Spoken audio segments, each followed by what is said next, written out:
Alrighty, climbing out of the truck, and we're gonna go look at an outboard that my buddy has for a boat that I bought from him for very little money, because I bought a pontoon boat. A pontoon boat is actually more of just a set of pontoons, because there's wood on top of it, but this wood, deny this call, this wood is rotten, so is the carpet underneath.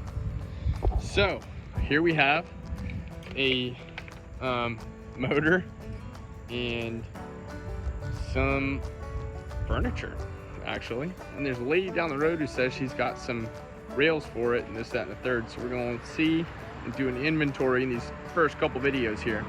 So this is what I'm coming across. And I caught my eye on it because I came and dropped him off the siding a long time ago. We gotta do some work on his house. Here we got a Johnson, Evinrude. Here's the tag.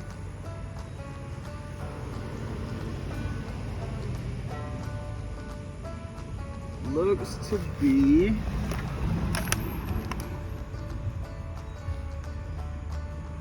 it might be in 1970, or it might be like a 1977 or 79. It's hard to tell.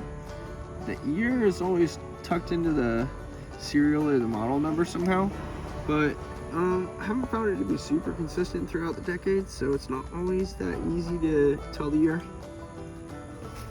It's just been sitting here in this driveway for probably like 8 months, a year, something like that. Got an itty bitty little pop. It's a 9.9 for what we know. The cover looks great, or 9.5. Little Seahorse. Johnson, baby. What's up? And that thing's gonna need to be dried out because it's heavy as shit with water.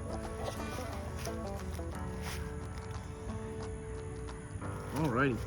And for the party barge, he's got some furniture here. Actually,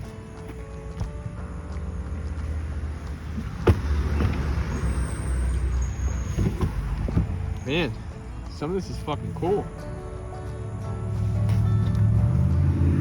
That's awesome. Yeah, rock and roll.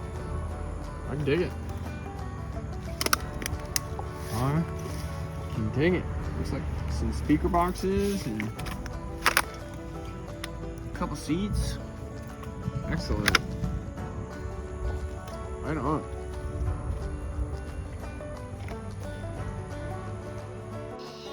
Alrighty, so we got the 9.9, 1979 9.9 Johnson Seahorse, and we just pulled out both of the spark plugs, and lo and behold, this motor's been full of water. Not all that surprising. They told me it sunk. They said, oh, it only sunk for a day, but then it sat in somebody's driveway, so we'll figure it out. It's all good. So once we figured out that the powerhead was full of water, we decided, why not check online and see if there's any available. Found one on eBay for about 150 bucks. Now, this might not be an expensive motor, but I'm using it as practice to get to my bigger projects a little bit down the road.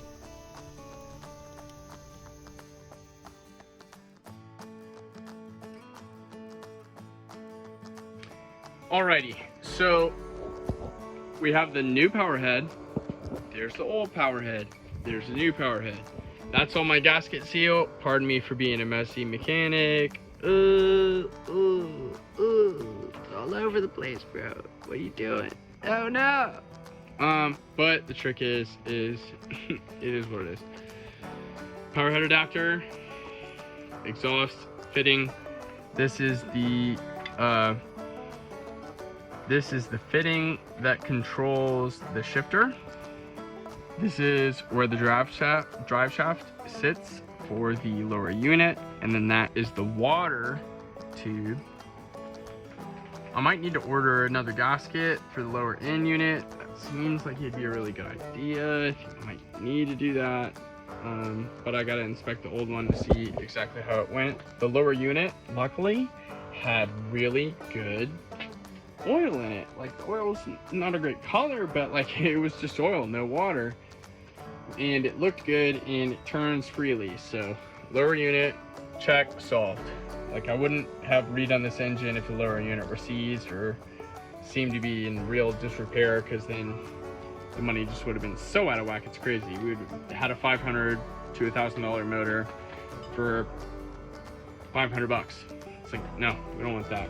We're trying to get a $250 motor, or like spend $250 on about a $500 to $1,000 motor. That's the goal. So, got all their bolts tightened. The shop doesn't yet have a torque wrench, so sorry, Outboard gods, we're gonna have to deal with the deal.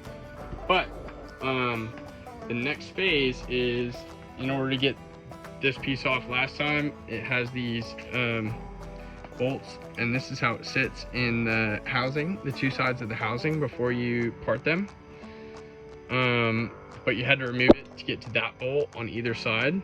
So we're gonna put these back on, and then welcome back to the boat shop. A little deviation in the video there, early stages, you know how it goes.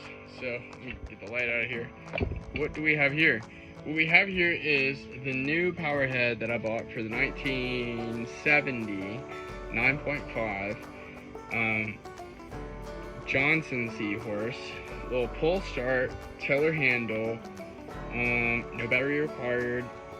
It had sunk, and after it sunk, instead of redoing the original motor, somebody literally pulled it out of the water, stuck it in their driveway with the cowl off, mind you, and let it sit for a year. So I wasn't about to redo that. Pardon my French. What I will do is order a new power head, which I found on eBay for about $170. Well, Bryce, what are you doing? This is gonna take time. It took at least a day, now a day and a half, to clean carburetors, to pull the thing apart, to get the one off the old body. What are you doing? But the truth is practice. We need a little practice. This motor came to us for free. The power head was not that bad. The engines on Facebook Marketplace and on Craigslist are going for like $300 or $400, like 2 states away. And if they're anywhere near here, like $600. And those are for riding motors that haven't had any real work done on them that we know of. You know, definitely can't assume that. Well, here I am with a motor I got for free. I bought the power head, a replacement power head, for $175, including shipping. Just put some gasket. So just put some gasket. Ordered a gasket. The gasket was not cheap. It was like $20 for the exhaust manifold and power head adapter for this unit. Just got the gasket liquid on both sides and got it put in place and got the bolts back on. So we're back in shape with the new power head is getting its first new big part. This is it. It's happening. And it's 7 bolts, 6 on either side, and then 1 at the very tip top onto the 1970 power head 9.9. It's like 1, 2, 3, 4, 5. So I'll kind of show this to you in a different video, but it's gonna be great. Alrighty. We're working on the 9.5, and we've gotten a lot done since we last checked in with you, so let's take a look.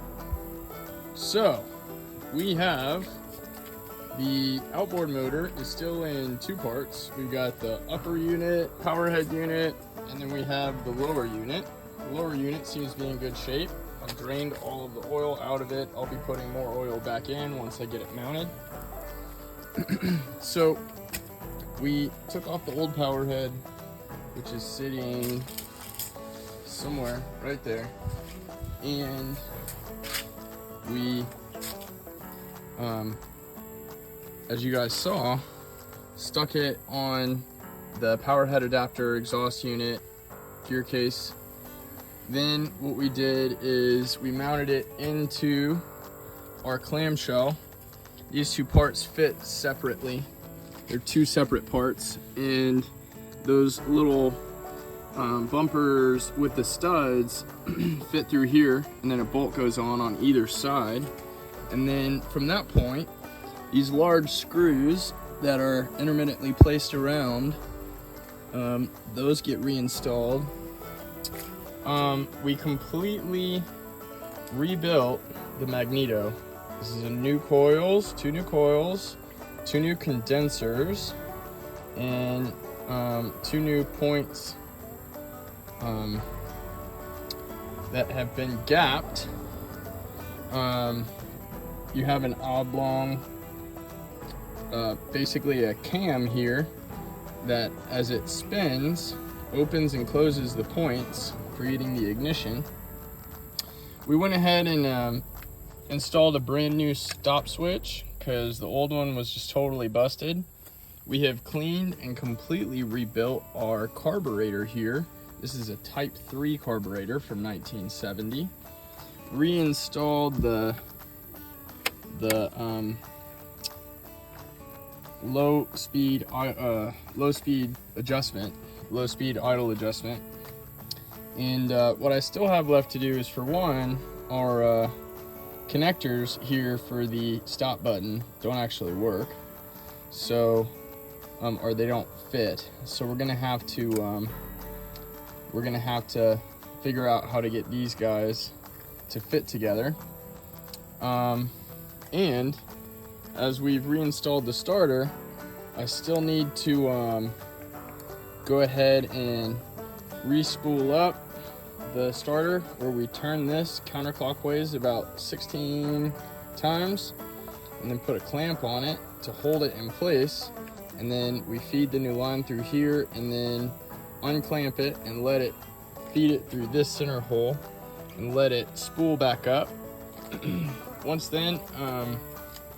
we've got that finished, what we're gonna do is we've installed, I bought a new fuel filter, but it's one of those Amazon ones from China, and it didn't work so good, and my screw got stuck, so I ended up having to, this one was just came from the factory busted, and I had to drill out that screw and get that out. So I put the old one back on. I've got to run two new fuel lines, one that feeds the motor from here, which feeds from that outlet right there, which connects to the Johnson Evinrude Quick Connect, which we've got ready to go right there. So we're gonna put some new fuel lines in it, and we also are gonna need, we're just gonna go ahead as well and replace this fuel line, which feeds directly from the fuel pump to the carburetor itself. So re-spool this, fix these wire connectors together, redo the fuel lines, and then and we put new spark plugs already. And then at that point in time, especially since we've got all of our linkage already good to go, we'll be ready hopefully for a test run. We'll reinstall the flywheel, which is sitting over in my shop, and we'll be so good to go. Alrighty, so I bought some paracord from Harbor Freight for about $3, plenty, and it seemed to be the perfect size and just the right dimensions. So I have spun the coil on the starter. I did 32 half turns, 16 whole turns, right? And then threaded my new knot into the little slip. And now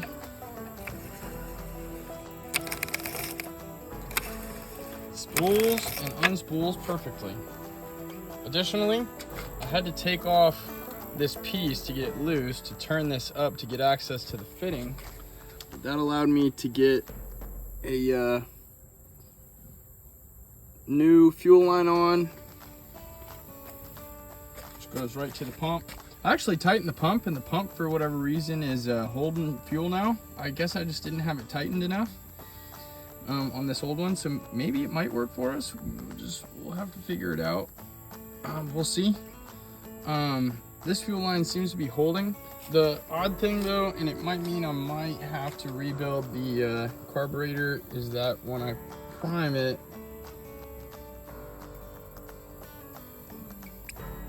yeah, I'm getting gas from the overflow. Well, so be it. It's all good. If I have to rebuild it, I have to rebuild it. No problem. Hello, friend. Are you my friend? Are we friends? Are we friends? Friends? Friend. Friend.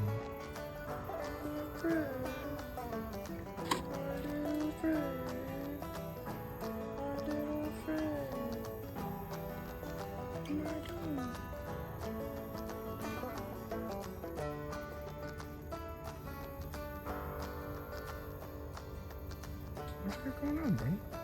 Just playing around, man. All right, gang. Well, learning curve for sure. So you already know about the powerhead swap. However, I was assuming that the powerhead I was delivered was good. And after I got it all to this point, turns out not even 50 PSI. It's like in the 30s on both of them. And they're not even, they're different. So if you don't know, this is a compression tester. It screws right into where the spark plug goes. And I pulled it. And ultimately, this power head needs to be rebuilt, bro. Well, luckily, that one does too.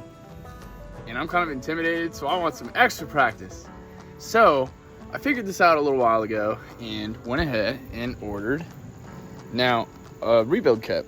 Now, real quick, there are like two types of rebuild kits that I've figured out for most of the engines I've looked at rebuilding, right? This one just came in the mail a day or two ago. We've been busy, other stuff. And I only ordered gaskets, right? I only ordered the gasket kit because ultimately I have two power heads. If there is an issue with the pistons, because on version 2 of the rebuild kit, they're gonna send you new pistons and all new gaskets. I think these pistons are probably good, and if not, who knows, maybe we'll be able to salvage the ones from the other engine. I'm not sure. But I think these are good. So I didn't want to spend a lot of money buying brand new pistons. So we're gonna see what we can do with this. We're gonna rebuild it. Now, I also wanted to point out one other thing that I screwed up. Learning curve is there is a piece that goes, and of course, now that I'm filming, it's not immediately available to me. But there is an eyelet. It's like a circular piece of metal that must be over here by the boat. It's a little circular piece of metal, and I didn't really know where it went. It popped out when I pulled the clamshell apart, and I was like, I don't understand where that's supposed to go. But what it actually is, I'll find the part later. The eyelet fits here so that your string doesn't get caught up in all of the metal work and the seams for the clamshell. So what happened pretty quick, even just while doing the little compression test, is that it got caught and then it shredded my spring. Or not my spring, but my string. Pull cord is no longer any good. So we're gonna redo it with the paracord and the eyelet, which goes right in there. But that was a mess up. And then one other thing that I never told y'all about, but I wanted to like make note, is when I was trying to put this thing back together, this piece right here, I had to order because the original, under no stress that I incurred, just was cracked, and I was like, oh, funny. And then it just broke in half, like without any sort of effort. So that got replaced as well. So We're gonna totally rebuild this power head, and I'm gonna make you guys a big part of that project, and that will be in part 2 of our 1970 9.5 Johnson Seahorse. Subscribe.